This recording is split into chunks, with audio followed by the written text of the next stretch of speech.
This channel does not promote any violent, harmful, or illegal activities. All content provided by this channel is meant for an educational purpose only. না না আমার প্রশ্নটা হচ্ছে উনি আধার কার্ডকে document করার লড়াই লড়ছেন না এসআইআর হতে দেব না তার লড়াই লড়ছেন।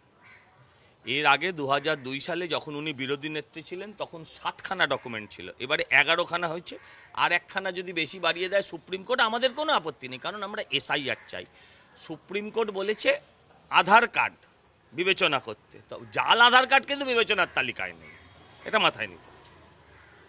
এই শুভেন্দু অধিকারী চিঠি পাঠালেন যে 3জন পুলিশের বউ সাংবাদিক তাদের বিরুদ্ধে একটা আইনি নোটিশ পাঠালেন। তিনি বুঝেছেন তাই করেছেন, কারণ তারা তো শুভেন্দুবাবুকে সরাসরি অ্যাকিউজ করেছেন। শুভেন্দুবাবু তো আইনের মাধ্যমে করছেন, গায়ের জোয়ারির মাধ্যমে করছেন না, তো আমি বিশ্বাস করি সবাই সেটাকে স্বাগত জানাবে। 2022 সাল পর্যন্ত 100 দিনের যে বকেয়া টাকা, সেই টাকা যাতে ফেরত পাওয়া যায় তার জন্য হাইকোর্টের দ্বারস্থ হলো রাজ্য সরকার।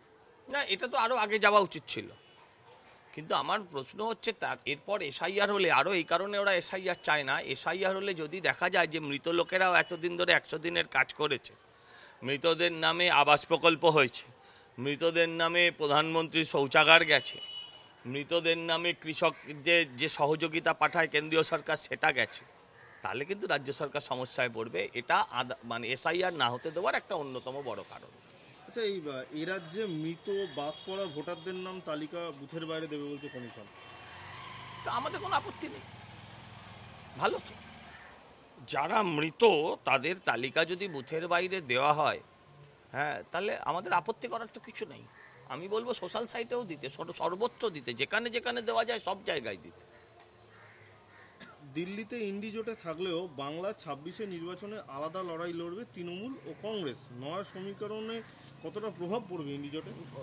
ইন্ডি জোটে কিচ্ছু প্রভাব পড়বে না, কারণ ইন্ডি জোট বলে কোনো জোটই নেই, আর ইচ্ছে করেই ওরা আলাদা লড়বে, কারণ তৃণমূল যারা বিরোধী তাদের কাছে আরেকটা অপশান খুলে রাখবে, একটা সেকেন্ড অপশান খুলে রাখবে, যে অল্টারনেটিভ একমাত্র বিজেপি, এটা হতে দেবে না।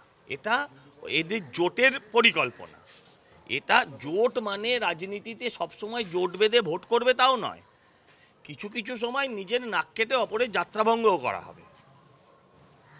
বাংলা ভাষা নিয়ে অস্তিত্ব অস্বীকার করছে মমতা, বলছে বাংলা ভাষার অস্তিত্ব নাকি এখন অস্বীকার করা হচ্ছে। কে অস্বীকার করেছে? সেই নিয়ে তিনি লড়াইয়ে নামবেন বলছে 26 হ্যাঁ, উনি লড়ে যান, উনি যত পারেন লড়ে যান, আর তার পাশে দাঁড়িয়ে ববি হাকিম বলে যাক, হ্যাঁ, যে আধা আবাম উর্দু মে বাত করেগা, বিনয় বাডল ডিলেস করে যান, কোনো আপত্তি নেই। হ্যাঁ, উনি নানা ভাষা, নানা মত, নানা অভিধান করে যান। 26 বলেই কি এটা লড়াইয়ের আন্দোলনের কথা বলছে মমতা বন্দ্যোপাধ্যায়? হ্যাঁ, প্রত্যেকটা নিঃশ্বাস নেয় ভোটের কথা চিন্তা করে, প্রত্যেকটা নিঃশ্বাস ছাড়েন প্রশ্বাস নেন সেটা শুধুমাত্র ভোটের কথা চিন্তা করে, ভোটের বাইরে উনি কোনো কথা বোঝেন না, আর ভোট বুঝ চাইতে উনি সব কিছু করতে রাজি আছেন।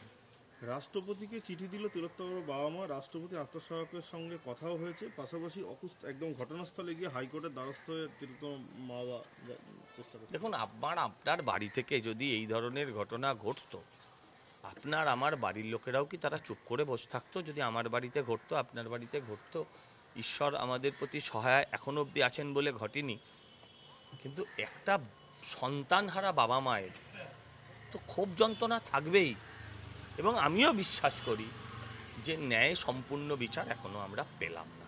শেষ প্রশ্ন, মোদি আজকে বিভিন্ন ঘোষণা করেছে, তার মধ্যে বলছে যে নিত্য প্রয়োজনীয় জিনিসের দাম দিওয়ালিতে ঘোষণা করবে অনেকটা কমবে, সেই জায়গা দিয়ে তৃণমূল তরফে বলছে সামনেই ভোট, তাই প্রধানমন্ত্রী জিএসটিতে বলছে নিত্য প্রয়োজনীয় জিনিসের দাম কমবে। এখন মুশকিল হচ্ছে সামনে শুধু পশ্চিমবঙ্গের ভোট, শুধু পশ্চিমবঙ্গ বা বিহারের ভোট, এই দুটো স্টেটের ভোটে যদি মোদি বা মোদি নিয়ন্ত্রণাধীন বিজেপি যদি হেরেও যায়, তাহলেও মোদি সরকারের কোনো সমস্যা নেই। তার জন্য ভারতবর্ষের বাকি প্রদেশগুলোরও দাম কমানো যদি রাজনৈতিক বা ভোটের জন্য হয়ে থাকে, তাহলে ভোটের আগে এই পাড়ায় পাড়ায় আয়োজন, পাড়ায় পাড়ায় প্রয়োজন, পাড়ায় পাড়ায় সমাধান, পাড়ায় পাড়ায় সমস্যা, সেটা কি কারণে? আচ্ছা, লক্ষ্মী ভাণ্ডার কবে দিয়েছিলেন? দুয়ারে সরকার কবে ঘোষণা করেছিলেন? এগুলো কি মমতা ব্যানার্জি বা বাকিদের রাজনৈতিক অস্তিত্ব ছিল না? তারা কি ভুলে গিয়েছেন?